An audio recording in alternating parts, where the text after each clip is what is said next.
Let us leave the bright lights of the modern world behind. Let us turn off the screens, dim the lamps, and step back in time.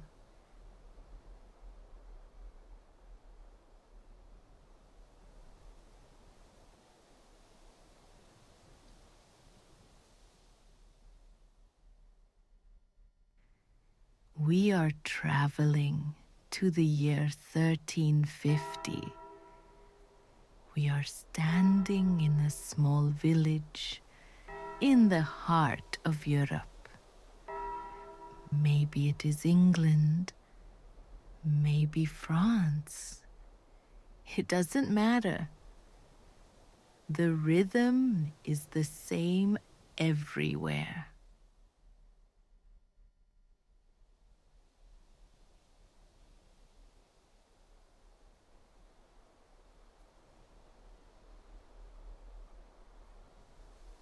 Look around you.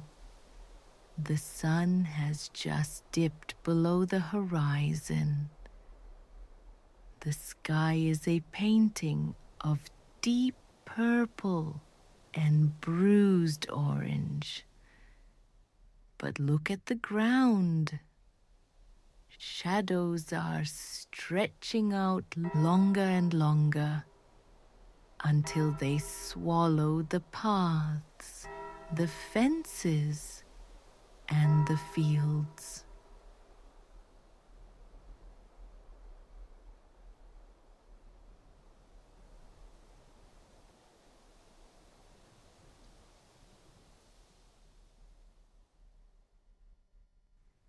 In our world, night is optional.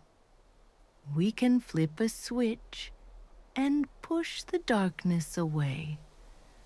But here, night is an ocean, and the tide is coming in.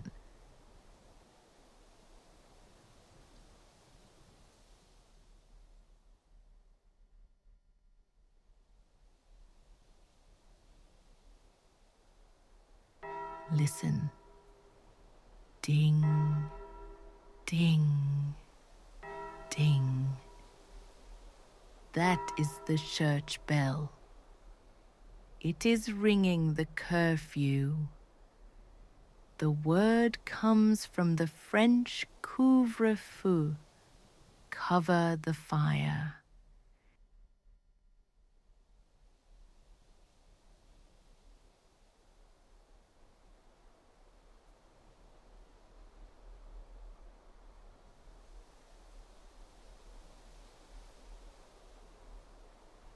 It is a signal. The day is done. Work must stop. It is time to go inside. Time to lock the doors against the cold and the dark.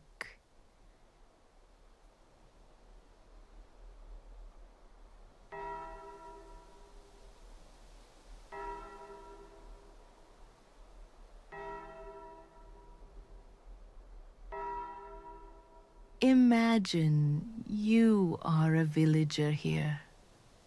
Your hands are rough from working in the fields since dawn. Your back is tired. But there is a sweetness to this tiredness. It is the honest exhaustion of a day well spent.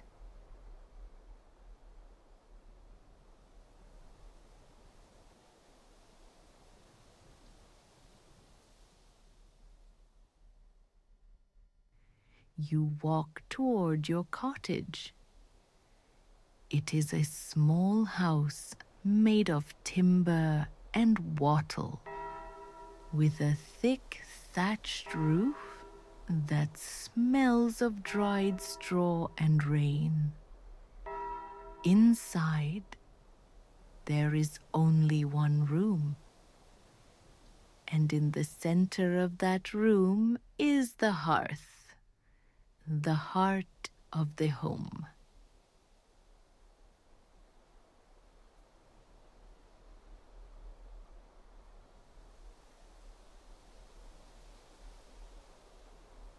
Step inside.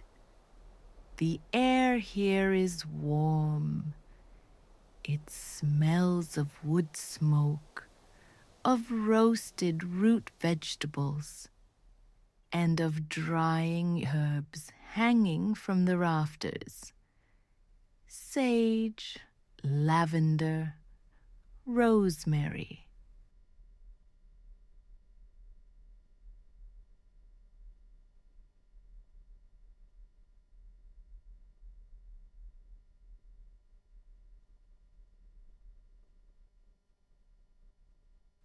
There is no bright light here, just the embers of the fire, glowing like dragon's eyes in the dark. Perhaps there is a single tallow candle burning on the table, casting a soft golden circle of light.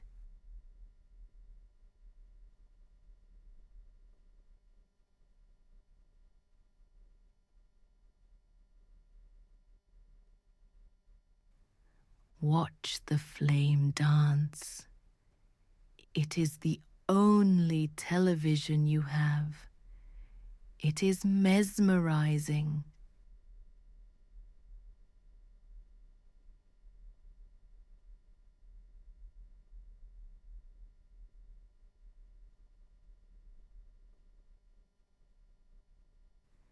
The family is gathering. There is no privacy in the Middle Ages, but there is deep companionship. Everyone is here. Voices are low. There is no need to shout. The world outside is silent, so the world inside becomes soft.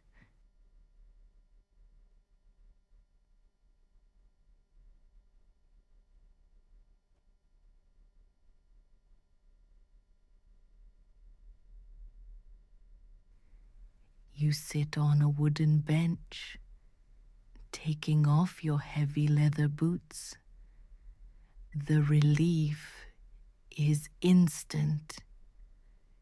You feel the warmth of the fire on your face, contrasting with the chill of the night air creeping in through the cracks in the walls.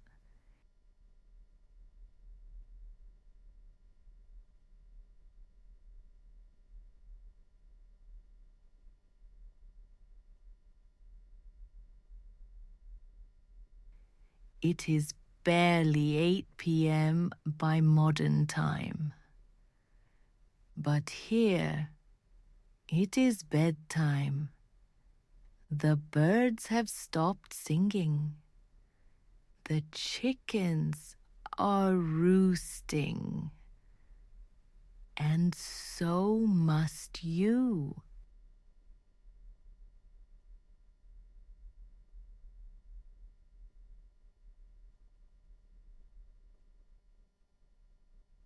You move to the bed. It is not like a modern bed. It is a large wooden frame filled with a mattress of straw or wool. It rustles when you lie down. Rustle, rustle.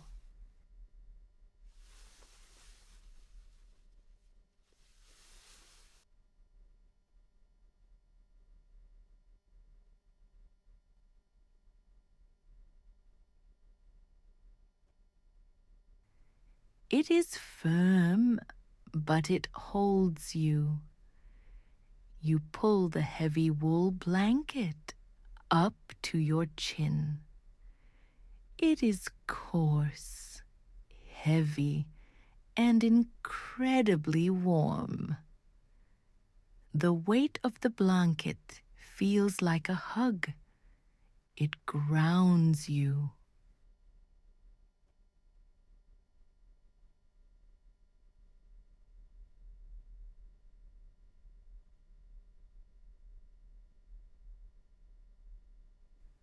The candle is blown out.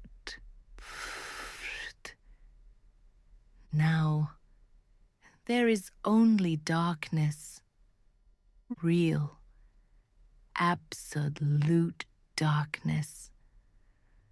A darkness so thick you can almost touch it.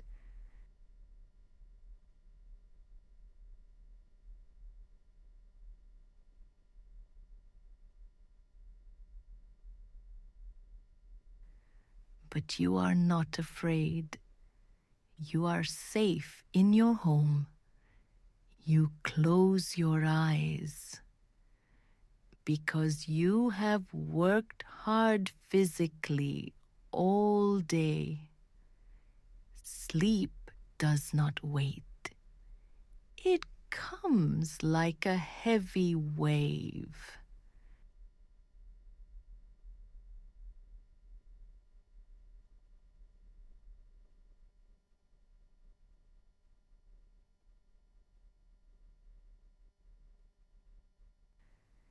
This is what they call the first sleep, or sometimes the dead sleep. It is a deep, dreamless plunge into oblivion. Your body sinks into the straw mattress. Your breathing slows down, in and out, in and out.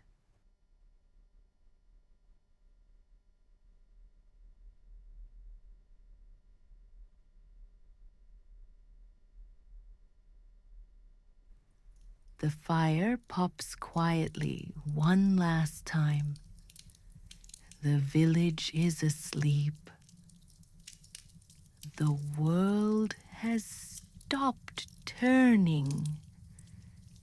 You are drifting, drifting into the velvet black.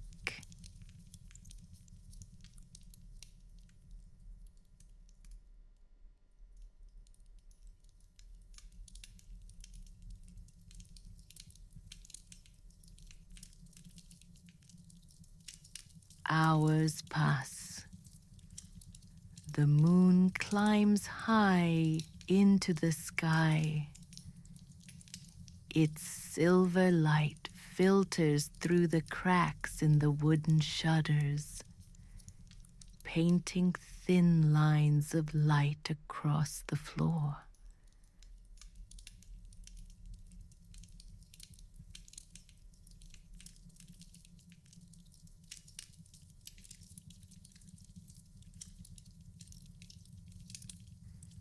Suddenly, you stir. Your eyes open. You are awake.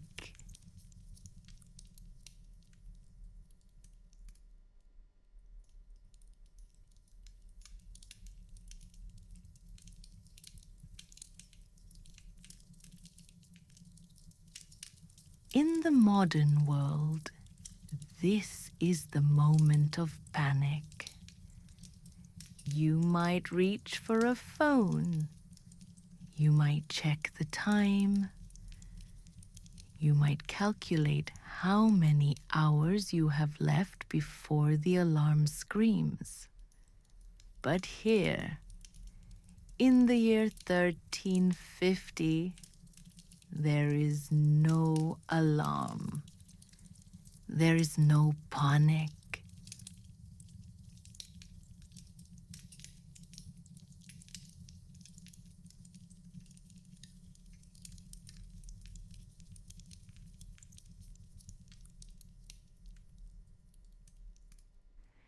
You do not fight this waking. You welcome it. You have finished your first sleep. Your body has washed away the heavy fatigue of the field labor. Now, you are resting in a different way.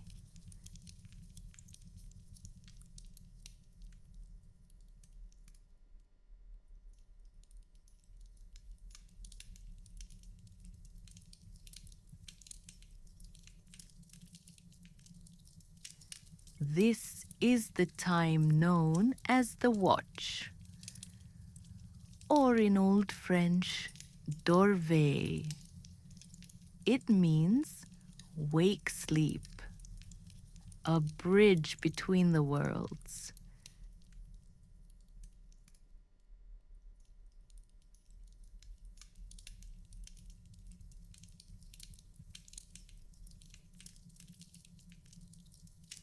The house is quiet, but it is not empty of life. You hear the soft breathing of your family. Someone else is awake too. You hear a gentle shift in the straw, a soft whisper in the dark. Are you awake? Yes.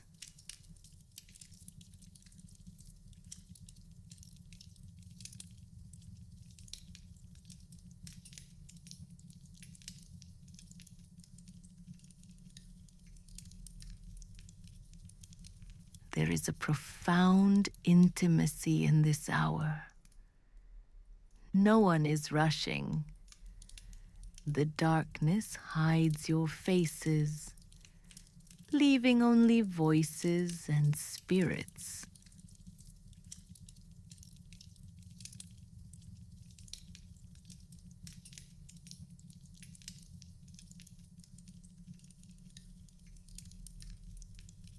You sit up slowly. The air in the room has cooled down. You pull the wool blanket around your shoulders like a cloak.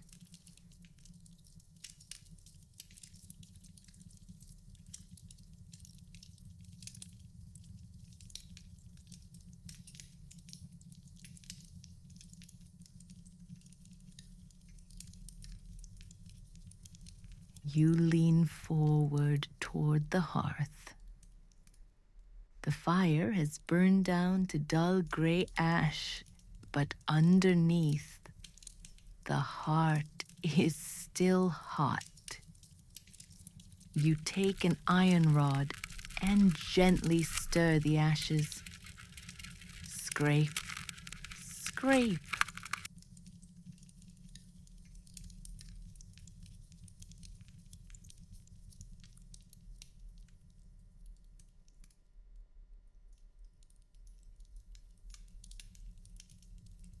A hidden ember glows bright orange. You place a small piece of dry wood on it. Wait for it. Watch. A tiny flame licks the wood. Then another. A soft, warm light returns to the room, dancing on the ceiling beams.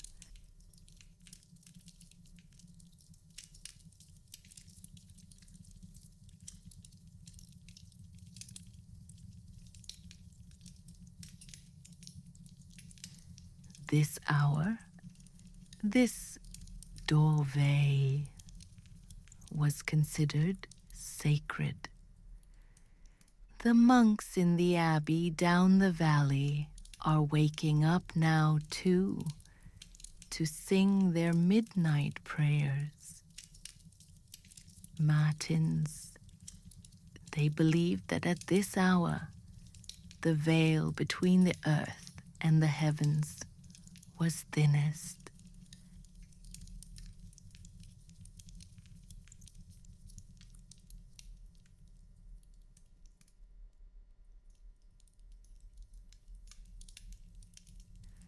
But you are not a monk.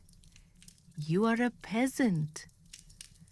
For you, this is a time to just be, to think about the day past, to think about the planting tomorrow, to pray quietly for a good harvest, or simply to listen to the wind.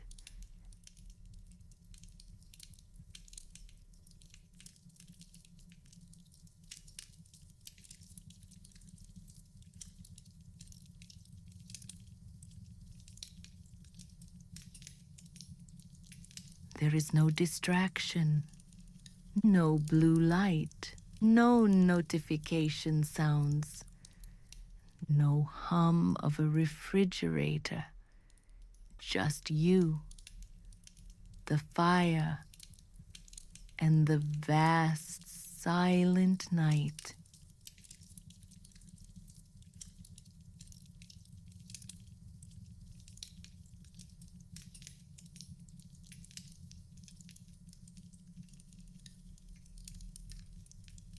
You feel a strange clarity. Your mind is not foggy. It is calm, like a still pond reflecting the moon. This is the gift of the segmented sleep. A moment of peace, stolen from the chaos of survival.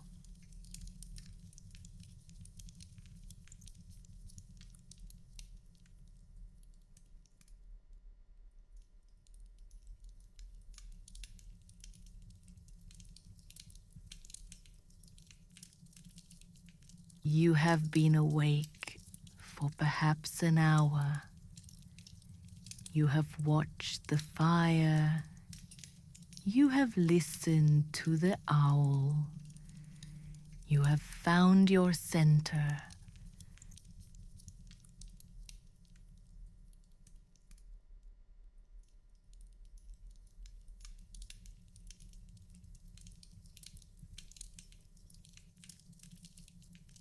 And now, the feeling returns. A gentle heaviness behind the eyes. A warmth spreading through your chest. The second sleep is calling you.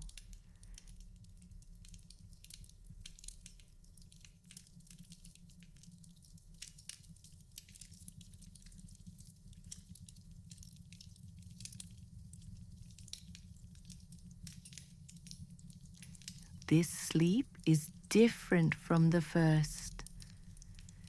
The first sleep was for the body, deep and heavy. The second sleep is for the mind, light, sweet, and filled with dreams. It is often called the morning sleep.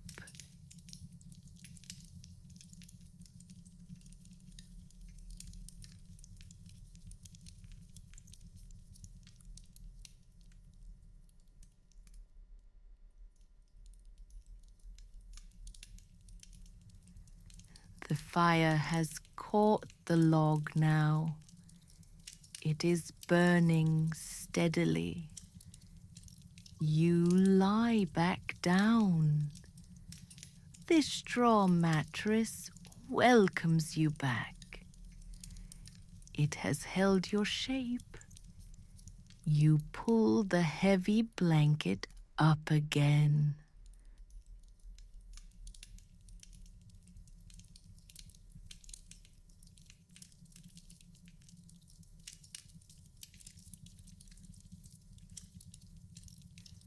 The transition is effortless. You do not try to sleep. You simply let go. You let go of the fire. You let go of the room. You let go of the waking world. Drifting, drifting back down into the warm, soft dark.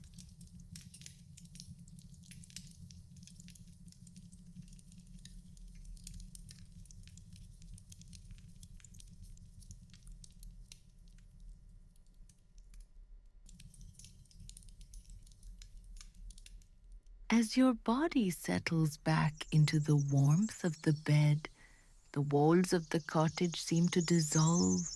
The heavy wooden beams turn into the branches of ancient oak trees. The roof turns into a canopy of green leaves.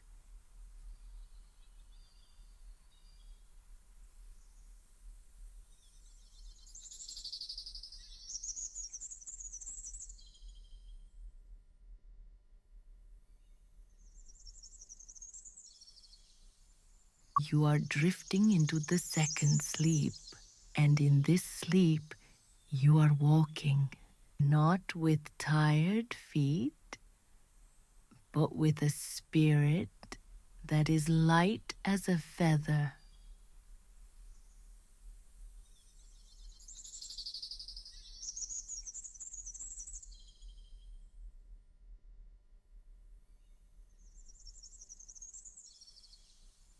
You find yourself on a path deep within an ancient forest.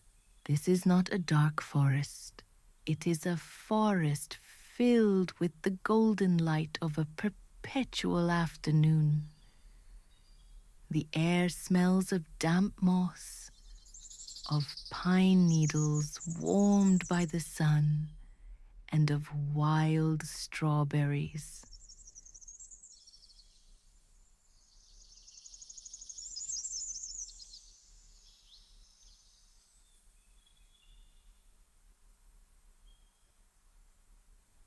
Look at the ground beneath you. It is covered in a carpet of soft, thick green moss. Imagine walking on it. Step, step. It is like walking on a cloud. It cushions every movement.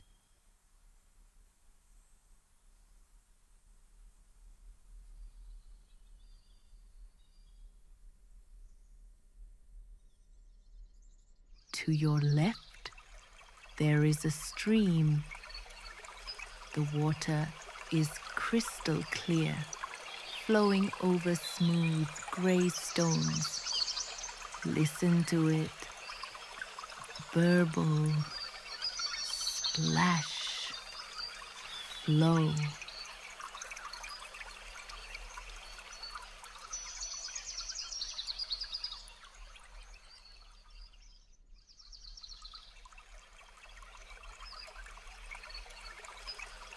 It is the sound of time passing without worry.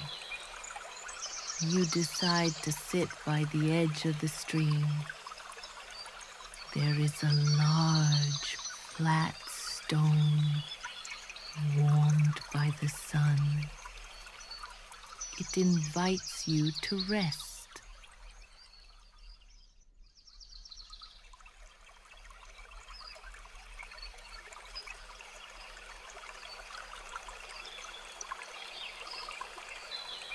You dip your hand into the water. It is cool, refreshing.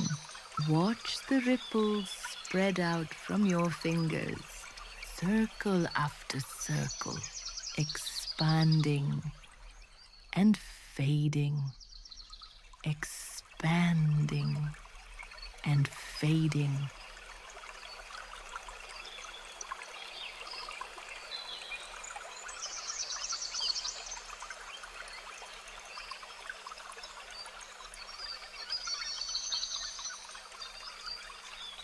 Just like your thoughts. Any worry you had yesterday is carried away by the current. Watch it float downstream like a fallen leaf, drifting away around the bend. Gone.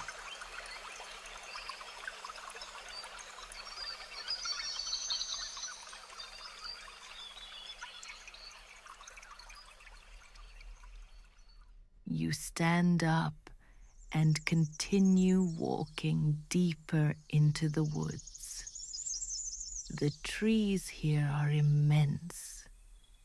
They have stood here since before the village was built, since before the kings and queens. They are the guardians of sleep.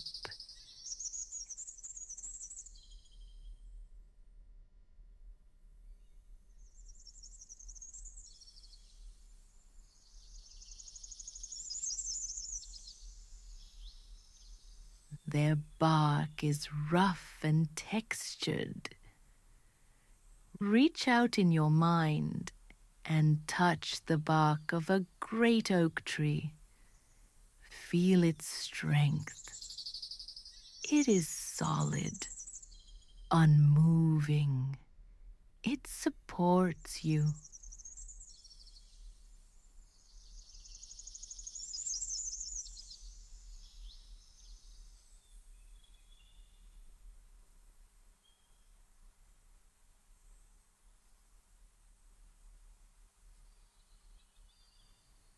Shafts of sunlight pierce through the leaves above.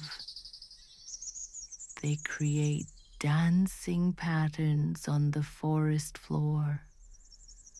Light and shadow. Light and shadow, swaying gently with the wind.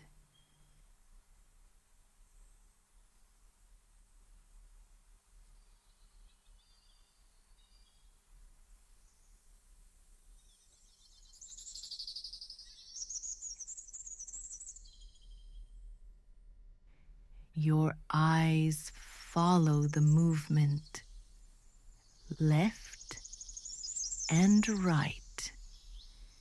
It is a lullaby for your eyes.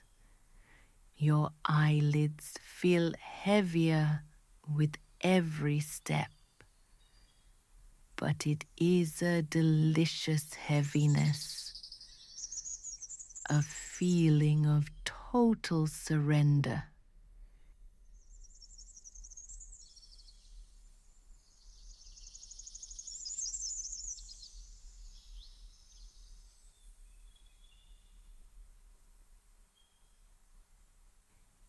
You come to a small clearing.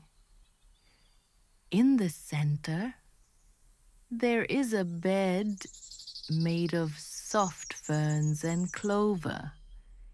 It looks even more comfortable than your bed in the cottage. This is the heart of the dream. This is where the deepest rest awaits.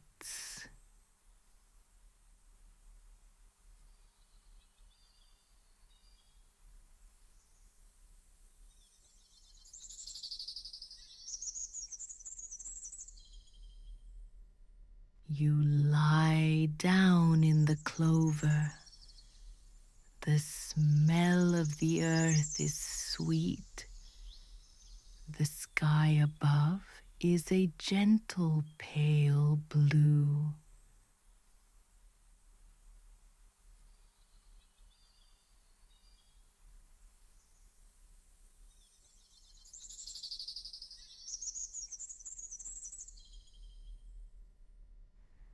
Slowly, the forest begins to fade. The green leaves become the shadows of the room again. The sound of the stream becomes the rhythm of your own breath.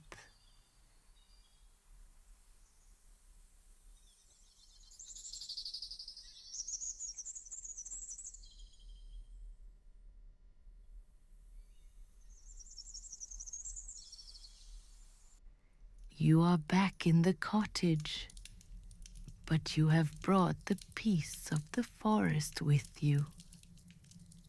You are deep in the second sleep now, safe, warm, protected.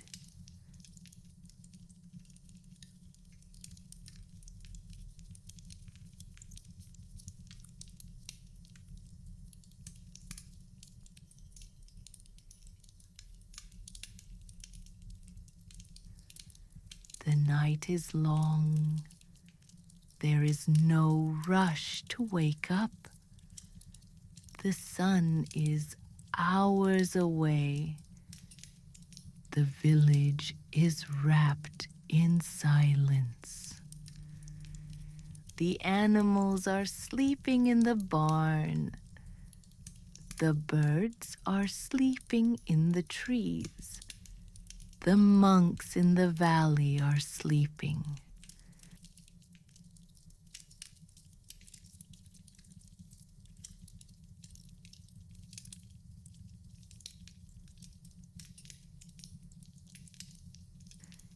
And you are drifting, floating, resting.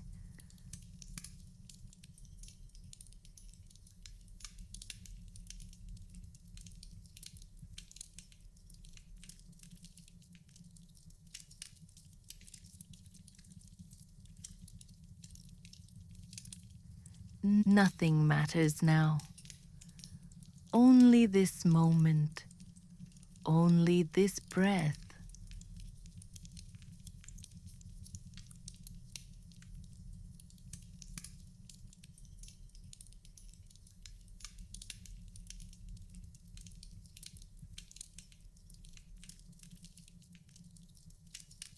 Sleep, deep sleep. Good night.